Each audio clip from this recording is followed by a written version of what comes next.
নীলু নিজের দলে ওর মাকে রাখার জন্য এবার ওর মাকে ভুলভাল বোঝানোর চেষ্টা করলো। হ্যাঁ বন্ধুরা, ভিডিওতে লাইক দিয়ে দেখতে থাকো। নীলু ওর মায়ের কাছে গিয়ে বলতে থাকে যে মা, তুমি একবার আমার পক্ষে কথাটা কত অন্তত শোনার চেষ্টা করো। তুমি তো সেটাই জানলে, সেটাই বুঝলে, যেটা তোমার মেয়ে তোমাকে বোঝানোর চেষ্টা করেছে এবং সূর্য তোমার কাছে প্রকাশ করেছে, অতটুকুই তুমি বিশ্বাস করে নিলে। কিন্তু তুমি একবারও কি এটা ভেবে দেখেছো যে আমি যে একটা ষড়যন্ত্রের শিকার হতে পারি? তখন এই কথা বলা মাত্র নীলুর মা বলতে থাকে, তুমি আবার ষড়যন্ত্রের শিকার হবে? আর সেটা তুমি আমাকে বিশ্বাস করতে বলছো? কারণ এই পর্যন্ত তো আমি যা প্রমাণ দেখে এসেছি সেই প্রমাণে তো এতটুকু অন্তত আমি বুঝে গিয়েছি যে আর যাই হোক না কেন তোমার বিরুদ্ধে কেউ চক্রান্ত অন্তত করতে পারবে না। সেই সৎসাহসটা আছেই বা কার বলো তো? তখন এই কথা বলা মাত্র নীলু বলতে থাকে, না মা, তুমি মানো আর না মানো, আমিও একটা চক্রান্তের শিকার হয়ে গেছি। আর সেটা করেছে জানো কে?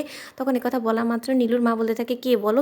তখন নীলু বলতে থাকে যে তোমার বড় মেয়ে এবং সূর্য দুজনের মধ্যে এখনও যথেষ্ট পরিমাণে ঘনিষ্ঠ সম্পর্ক আছে, আর আমি সেটা গ্যারেন্টি দিয়ে বলতে পারি। নয়তোবা তুমি একবার ভেবে দেখেছো, তোমাদের শিক্ষাকে আমাকে এটাই দিয়েছে যে আমি আমার নিজের মায়ের পেটের বোনের সাথে এরকম একটা জঘন্য নোংরা খেলা খেলবো? বলো তো, তোমাদেরকে ওরা আমার ভয়েস রেকর্ডিংটা শুনিয়ে দিল, তুমি অমনিও ওদের কথায় বিশ্বাস করে ফেলে, ওদের তালে তাল মিলিয়ে দিলে। তুমি একবারে ভেবে দেখেছো তুমি এই জিনিসটা? যেরকম তো অনেক রেকর্ডিংই এডিট করা যায়, যেরকমটা দিদিভাইয়ের সাথে হয়েছে যে ছবিটাকে এডিট করেছে কেউ একজন, এরকম করে তো গলাটাকেও তো চেঞ্জ করা যায়, তাই না? তুমি তো সেটা একবারও ভেবে দেখো নি? তুমি গভীর থেকে কেন ভাবো না মা, বলো তো?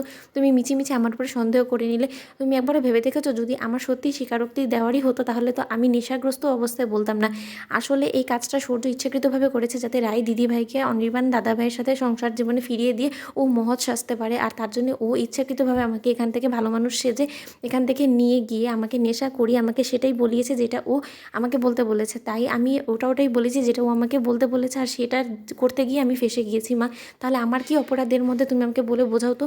তখন এই কথা বলা মাত্র স্রোত বলতে থাকে যে আবারও মায়াকে তোর রায় দিদিভাইয়ের বিরুদ্ধে করার জন্য ষড়যন্ত্র করা শুরু করে দিয়েছিস, তাই না? তো মা তখন স্রোত ওর মাকে বলতে থাকে, মা ওর কথা মোটেও বিশ্বাস করবে না, ও যা কিছু বলতে সে সব কিছু মিথ্যে। তখন নীলু বলতে থাকে, কেন?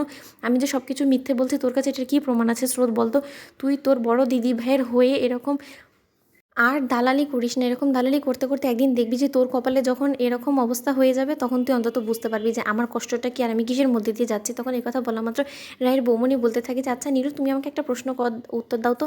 তোমাকে যদি সত্যি নেশাগ্রস্ত অবস্থার সুযোগ নিয়ে সূর্য তোমাকে যাই বলতে বললো, তুমি সেটাই অমনি বলে ফেললে, তুমি বলছো, তাহলে একটা কথা বলো তো, শুধু এই কথাটাই কেন সূর্য তোমার মুখ দিয়ে বলালো? অন্য কোনো কথা কেন বলালো না? তখন নীলু বলতে থাকে, এটাই তো মেইন পয়েন্ট, ও ইচ্ছাকৃতভাবে এটাই আমাকে বলিয়েছে যাতে ও রায় দিদিভাইকে নির্দোষ প্রমাণ করতে পারে। আর এদিক থেকে সকলের সন্দেহটা আমার দিকে ঘুরে যাবে। এটা করার জন্য তো ইচ্ছাকৃতভাবে এই জঘন্য কাজটা করেছো। তোমরা সেটা বুঝতে পারছো না? তোমরা যে কী করে ওদের এই চক্রান্তকে তোমরা সত্য বলে মেনে নিলে, আমি সেটাই বুঝতে পারছি না। আমি সেই কখন থেকে বোঝানোর চেষ্টা করছি কি মা, তুমি অন্তত আমাকে বুঝো। তখন নীলুর মা বলতে থাকে যে আচ্ছা মিষ্টি, এরকম কি হতে পারে? তখন রায়ের বৌমনি বলতে থাকে, মা ওর কথায় আপনি বিশ্বাস করবেন না প্লিজ। তোমাদের ভিডিওটি ভালো লেগে থাকলে লাইক, শেয়ার করে সাবস্ক্রাইব করতে ভুলো না।